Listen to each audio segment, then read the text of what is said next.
Hi, welcome to my women's wonderland channel. இன்னைக்கு நம்ம என்ன பார்க்க போறோன்னா, இந்த தை மாசி பங்குனியில் நாம் என்னென்ன உரங்கள் போடணும், மாடி தோட்டம் வச்சுருக்கோம், அதில் என்னென்ன உரங்கள் போடணும், அந்த உரங்களோட எதெல்லாம் சேர்த்து போட்டால் ரொம்ப சிறப்பாக இருக்கும்ன்றதை பற்றியும், கண்டிப்பாக இந்த மாதத்தில் உரங்கள் கண்டிப்பாக போடணுங்க.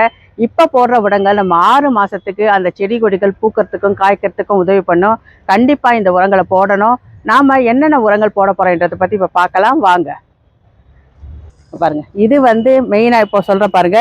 இந்த உரம் என்னன்னா, இது வந்து வெந்தய புண்ணாக்கு, பொட்டு கிடையாது, இது புண்ணாக்கு. இதை நம்ம சேர்க்க போறோம். அதுக்கப்புறம் இங்க பாருங்க, கொக்கோ பீட் கொஞ்சம் எடுத்து வச்சிருக்கேன். இந்த கொக்கோ பீட்டையும் பாருங்க, வெயிட்லெஸ்ஸா இருக்கு. கொக்கோ பீட்டையும் நம்ம சேர்க்க போறோம். இது வந்து சாதாரண கார்டன் சாயில். இதோட நம்ம என்ன சேர்க்க போறோம் அப்படின்னா, இங்க பாருங்க,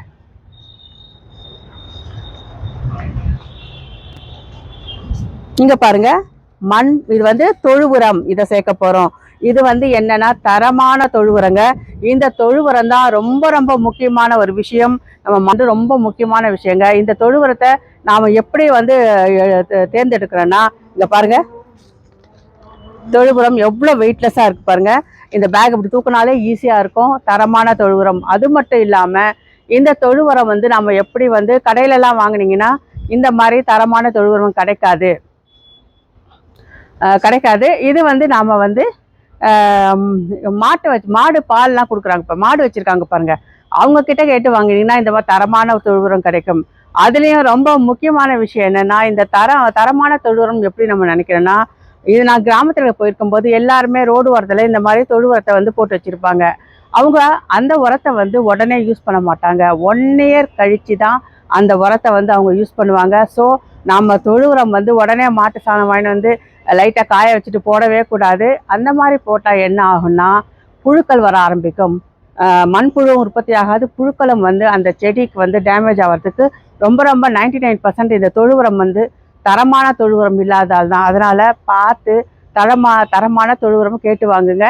யாராவது மாடு வச்சுருந்தாங்கன்னா அவங்கக்கிட்ட கேட்டு வாங்கினீங்கன்னா கண்டிப்பாக இது நல்லாயிருக்கும். அதுவும் இல்லாமல் இந்த வருஷம் போட்டதை அடுத்த வருஷம் தான் நம்ம யூஸ் பண்ணணும். ஸோ தொழு உரம் வாங்கி நீங்கள் நல்லா காய வச்சு அடுத்த வருஷம் யூஸ் பண்ணிக்கலாம். இங்கே பாருங்கள், தரமான தொழு உரம். இதோட ரேட் வந்து ஒரு மூட்டை வந்து 250 ரூபா. அதுக்கப்புறம் நம்ம என்ன சேர்க்க போகிறோம் அப்படின்றத பார்க்கலாம் வாங்க. அங்கே போடுறோம் இதுலையா, இது பாருங்க, இது வந்து நீம் கேக். இதுவும் நம்ம கண்டிப்பாக அந்த உரத்தோட சேர்க்கணும் வாங்க.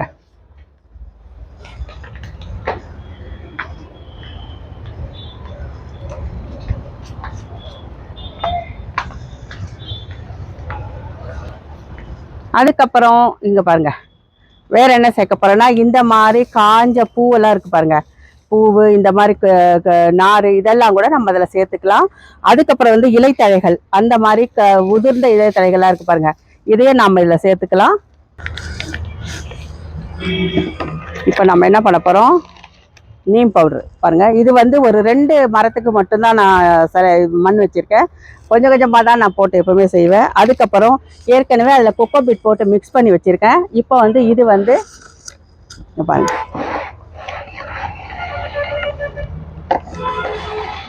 இது வந்து வெந்தய புண்ணாக்கு. அதையே நம்ம ஒரு 2 பிடி சேர்த்துக்கலாம். இது எல்லாமே 2 மரத்துக்கு போகிற அளவுக்கு தாங்க.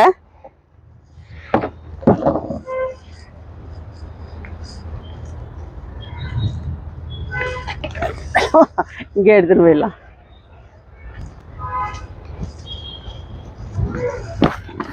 அதுக்கப்புறம் ஒரு 2 கிலோ கிட்ட நாம் தொழு உரம் இதில் சேர்த்துக்க போகிறோம். 2 கிலோ சேர்க்கணுங்க. ஒரு மரத்துக்கு 1 கிலோ கணக்கு வச்சுக்கணும்.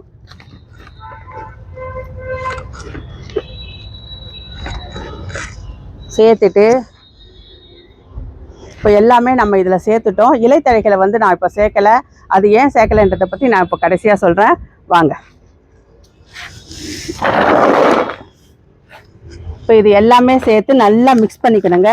இது வந்து நமக்கு என்னென்னா கம்ப்ளீட்டான உரம். இதில் என்னென்ன சேர்த்துருக்கோம், தொழு உரம் சேர்த்துருக்கோம், நீம் கேக் சேர்த்துருக்கோம், அப்புறம் வந்து வெந்தய புண்ணாக்கு சேர்த்துருக்கோம், கொக்கோ பீட் சேர்த்துருக்கோம், 4 இதில் சேர்த்து மிக்ஸ் பண்ணியிருக்கோம். இன்னும் 2 வெரைட்டி சேர்க்கணும். இலைத்தழைகளை சேர்க்கலாம், காய்ந்த பூக்கள் இதையும் சேர்த்து நம்ம பண்ணலாம். முக்கியமாக வந்து மரம் செடிகளுக்கு இந்த மாதம் நம்ம கண்டிப்பாக வந்து அதாவது தை மாசியில் கண்டிப்பாக உரங்கள் வைக்கணுங்க.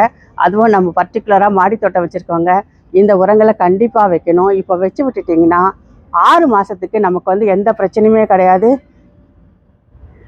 செடிகள் நல்லா வளர்ந்து இப்போ வந்து தை மாதம் பூ பூக்கிற மாதம், அப்போ பூக்கள் பூத்து காய்கள் காய்த்து நல்ல பழங்களும் நமக்கு கிடைக்குங்க. இந்த உரங்களில் என்ன இருக்குது, இந்த உரங்கள் எதுக்கெல்லாம் நமக்கு உதவி பண்ணுதுன்னு தெரிஞ்சுக்கலாம். இதில் என்ன இருக்குன்னா, முதல்ல நீங்கள் எல்லாருமே கேள்விப்பட்டிருப்பீங்க என்பிகே அப்படின்னு உரம் வந்து கண்டிப்பாக போடணும் எல்லாருமே சொல்லுவாங்க. அந்த என்பிகேனா என்னன்றதை பற்றி முதல்ல தெரிஞ்சுப்போம். இந்த உரங்களில் அந்த என்பிகே அளவு எவ்வளோ இருக்குன்றது தெரிஞ்சுக்கலாம். முதல்ல என்பிகேனா என்ன? நைட்ரஜன், என்னா நைட்ரஜன், பீனா பாஸ்பரஸ், கேனா பொட்டாசியம். இந்த சத்துக்கள் வந்து நம்ம மரஞ்செடிகளுக்கு எதுக்கு உதவி பண்ணுது? இந்த 3 சத்துக்களையும் நைட்ரஜன், பாஸ்பரஸ், பொட்டாசியம், இந்த 3 சத்தில் ஏதாவது ஒரு சத்து குறைஞ்சா கூட செடிகள் வளராது, பட்டு போயிடும். அதனால் இந்த 3 சத்துக்களும் இதுதான் உயிர் சத்துக்களுங்க. ஒரு செடி கொடி வளர்கிறதுக்கு, மரங்கள் நல்லா வளர்கிறதுக்கும் இந்த உயிர் சத்துக்கள் ரொம்ப ரொம்ப முக்கியம். இந்த என்பிகே நம்ம இந்த தொழு உரம் நம்ம போட்டிருக்க உரத்தில் எல்லாமே இருக்குது. இது நைட்ரஜன் சத்து என்ன பண்ணும்? இந்த நைட்ரஜன் சத்து என்ன பண்ணும்? புது புது திசுக்கள் வளர்கிறதுக்கு, செடி கொடிகளில் வளர்கிறதுக்கு ரொம்ப ரொம்ப உதவி பண்ணுங்க. அதுக்கப்புறம் இந்த நைட்ரஜன் சத்து ஒரு செடியில் இல்லைன்னா என்ன ஆகும்? அப்படியே வந்து காஞ்சி இலைகள் வந்து அப்படியே மஞ்சளாகி அந்த செடி அப்படியே பட்டு போயிடும். ரொம்ப ரொம்ப முக்கியமான சத்து இந்த நைட்ரஜன் சத்துங்க. அதுக்கப்புறம் நைட்ரஜன் சத்து தான் ரொம்ப தேவை, அதனால் நம்ம வந்து நிறைய நைட்ரஜன் சத்து போடுவோம் அப்படின்னு சொல்லிட்டு போடக்கூடாது. நைட்ரஜன் சத்து நிறைய போட்டிங்கன்னா என்ன ஆகும்? மதன்னு செடி வளருமே தவிர அந்த பூக்களோ காய்களோ காய்க்கவே காய்க்காதுங்க. சில டைம் நீங்கள் நோட் பண்ணி பார்த்துருப்பீங்க, மரம் நல்லா சூப்பராக வளர்ந்துருக்கும், ஆனால் பழங்கள் எதுவுமே கொடுக்கலன்னு நிறைய பேர் கேட்குறாங்க. இந்த நைட்ரஜன் சத்து ஓவராகவும் போடக்கூடாது, எது அளவோடு போட்டால் தான் அந்த பூக்கள் காய்கள் நல்லா வளரும். அடுத்தது வந்து பாஸ்பரஸ். பாஸ்பரஸ் வந்து நமக்கு எதுக்கு உதவி பண்ணுதுன்னா, இந்த செடி கொடிகளுக்கு முக்கியமாக வேர்களோட வளர்ச்சிக்கு இந்த பாஸ்பரஸ் சத்து ரொம்ப ரொம்ப முக்கியங்க. அதுக்கப்புறம் இந்த மொட்டுக்கள் நல்லா திரட்சியாக வளர்கிறதுக்கு, மொட்டுக்களை உருவாக்குறதுக்கும் இந்த பாஸ்பரஸ் சத்து தான் ரொம்ப ரொம்ப தேவைப்படும். அதனால் பாஸ்பரஸும் ரொம்ப முக்கியமான விஷயங்க. அடுத்தது வந்து பொட்டாசியம் கே சொல்கிறேன் இல்லை, அது வந்து பொட்டாசியம் என்னத்துக்கு உதவி பண்ணுதுன்னா, இந்த சத்துக்கள் எல்லாமே கரெக்டாக செயல்படுறதுக்கு அந்த பொட்டாசியம் சத்து ரொம்ப ரொம்ப முக்கியம். இந்த பொட்டாசியம் சத்து என்ன செய்யும்? தாவரங்கள் கார்போஹைட்ரேட், அதாவது தன்னோட உணவை தயாரிச்சுக்கிறதுக்கு, கார்போஹைட்ரேட்ன்றது நம்ம அது செடிகளோட உணவுகளை தயாரிக்கிறதுக்கு இது ரொம்ப ரொம்ப உதவி பண்ணுதுங்க. அந்த பொட்டாசியம் சத்து இல்லைன்னா என்ன ஆகும்? செடிகள் குன்றி போயிடும். அப்புறம் வந்து காய் கனிகளை கொடுக்காது, வளர்ச்சி இல்லாமல் இருக்கும். சில பேர் எல்லாம் கேட்பாங்க, செடியெலாம் நான் வச்சா பச்சை மிளகா அந்த மாதிரிலாம் சொல்கிறாங்க. நிறைய செடி வந்து வளரவும் இல்லை, காய்களும் கொடுக்கலன்றாங்க. இந்த பொட்டாசியம் சத்து இல்லாததால் தான் இந்த மாதிரி பிரச்சனைகள் வருது. ஸோ இந்த 3ம் சேர்ந்த சத்து ரொம்ப ரொம்ப முக்கியமானது. இப்போ இதில் கலந்து வச்சுருக்க நம்ம இதில் என்ன இருக்குன்னா, நீங்கள் போய் கடையில் கெமிக்கல் போட்ட உரங்களை வாங்கவே வாங்காதீங்க. என்பிகே போடுங்க சொல்லிட்டு நர்சரிலாம் போனால் கூட நிறைய கொடுப்பாங்க. கெமிக்கல் இருக்க உரங்கள் நம்ம யூஸ் பண்ணுறது ரொம்ப ரொம்ப வேஸ்ட்டுங்க. மாடி தோட்டத்தில் நம்ம வந்து ஆர்கானிக்காக நம்ம சமைச்சு சாப்பிடணுன்றதுக்காக தான் இதை நம்ம செஞ்சிட்ருக்கோம். ஸோ என்பிகே வந்து நீங்கள் இயற்கையான உரங்களே இந்த என்பிகே நிறைய இருக்குது. இந்த தொழு உரத்தில் நம்ம மாட்டு தொழு உரத்தில் முக்கியமான ஃபர்ஸ்ட் நம்பர் 1 வந்து மாட்டு தொழு உரங்க. இதில் வந்து என்ன இருக்குது என்பிகே அப்படின்னா, 2 பங்கு நைட்ரஜனும் 1 பங்கு பாஸ்பரஸும் 1 பங்கு பொட்டாசியம் இருக்குது. ஸோ முழுமையான ஒரு உரம்னா இந்த தொழு உரம் தாங்க. அது கூட நம்ம என்ன பண்ணியிருக்கோம், நீம் சேர்த்துருக்கோம். இந்த நீமை பற்றி சொல்லணும்னா ஒரு சுவாரஸ்யமான விஷயம் இருக்குது, அதை தெரிஞ்சுக்கலாம். நாங்கள் வந்து எங்கள் பொண்ணுக்கு வயிற்றில் இருந்தால் அங்கே போயிருந்தோம். அங்கே ஒரு அக்வேரியம் மாதிரி வச்சுருந்தாங்க. அங்கே போயிருக்கும்போது என்ன பண்ணாங்க, ஒரு செடி ஒரு மரத்துக்கு வந்து பயங்கர பாதுகாப்பு, மரம் கூட இல்லை, ஒரு குட்டியாக தான் வளர்ந்துருந்தது. ரொம்ப டிஸ்டன்ஸ், ஒரு 10 அடி டிஸ்டன்ஸில் வேலி போட்டு ரொம்ப பாதுகாப்பாக வச்சுருந்தாங்க. அப்படியேப்பட்ட மரம் என்னடா அதிசய மரமாக இருக்குது, ஒருவேளை தங்க மரமாக இருக்குன்னு சொல்லிட்டு கிட்ட போய் பார்த்தா நம்மளுடைய வேப்ப மரம் தாங்க. அதுக்கு அவ்வளோ பாதுகாப்பு செஞ்சு வச்சுருக்காங்க. வெளிநாட்டில் இந்த வேப்ப மரத்தை பற்றி ரொம்ப உயர்வான்னு நினைக்கிறாங்க. அதில் இருக்க சத்துக்களை வெளிநாட்டுகள் தெரிஞ்சுக்கிட்டு நம்ம உழவு தொழிலில் ரொம்ப ரொம்ப யூஸ் பண்ணுறாங்க. நமக்கு தான் அதோட அருமை தெரியாமல் இருக்குது, ஏன்னா ஈஸியாக வளருதுன்றதால. இது ஒரு சுவாரஸ்யமான விஷயம். நீம் கேக்கில் என்ன அளவுக்கு என்பிகே இருக்குன்றதை பார்க்கலாம். இந்த நீம் கேக்கில் என்ன என்பிகே இருக்குன்னா, 2% நைட்ரஜன் இருக்குது, 0.5% தான் பாஸ்பரேட் இருக்குது, பாஸ்பரஸ் இருக்குது. அப்புறம் வந்து 1.0% தான் வந்து பொட்டாசியம் இருக்குங்க. இதுவும் நமக்கு என்பிகே, முழுமையான ஒரு என்பிகே தான்.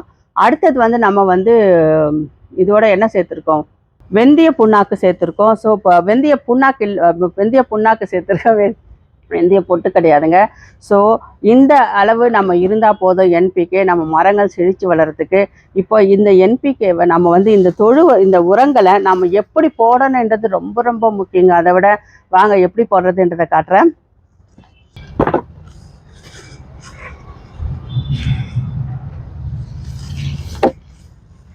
இந்த மரத்துக்கு தான் நாம் இந்த உரத்தை போட போகிறோம். இப்போ பாருங்கள், முதல்ல நம்ம என்ன பண்ணணும், நல்லா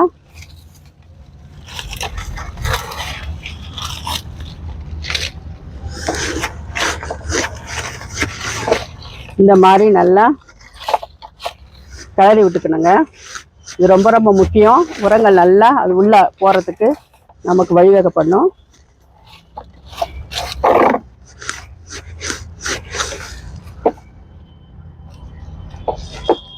அதுக்கப்புறம் இங்கே பாருங்கள்,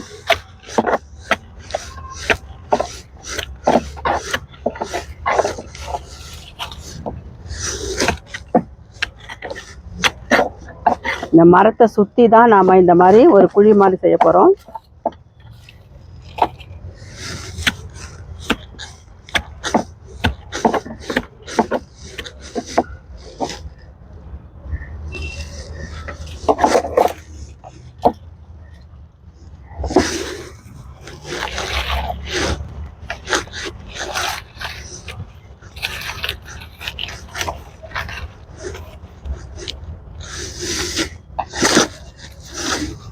நல்லா மரத்தை சுற்றி இந்த மாதிரி குழி மாதிரி செஞ்சுட்டு, எப்போவுமே வேர்கிட்ட வந்து உரங்கள் நம்ம போடும்போது எப்சம் சால்ட் லிக்விட் மட்டும்தான் நம்ம வேர்கிட்ட போட்டோம்.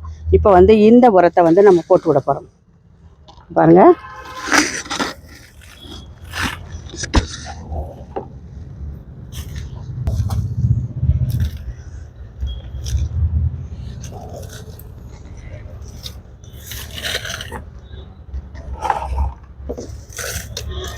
இந்த மாதிரி போட்டு ஒரு 2 கிலோ கிட்ட, ஒரு மரத்துக்கு 2 கிலோ கிட்ட நம்ம போடணுங்க. போட்டு விட்டிங்கன்னா 6 மாதத்துக்கு எந்த பிரச்சனையும் இல்லாமல் சூப்பராக வளர்ந்து வரும். ஸோ இந்த வீடியோ உங்களுக்கு பயனுள்ளதாக இருக்குன்னு நினைக்கிறேன். இந்த வீடியோ உங்களுக்கு பிடிச்சிருந்தா லைக் பண்ணுங்கள், ஷேர் பண்ணுங்கள், சப்ஸ்கிரைப் கூட பண்ணுங்கள். மறக்காமல் பெல் ஐக்கானை கிளிக் பண்ணுங்கள். நான் எப்போவுமே ஒரு நாளைக்கு ஒரு 3 மரத்துக்கு தான் போடுவேன். எல்லாத்தையும் என்னால் ஒரே நாளில் போட முடியாது. இப்போ போட்டாச்சு, மீதி இருக்கிறத 2 மரத்துக்கு போட்டு விட்டுடலாம்.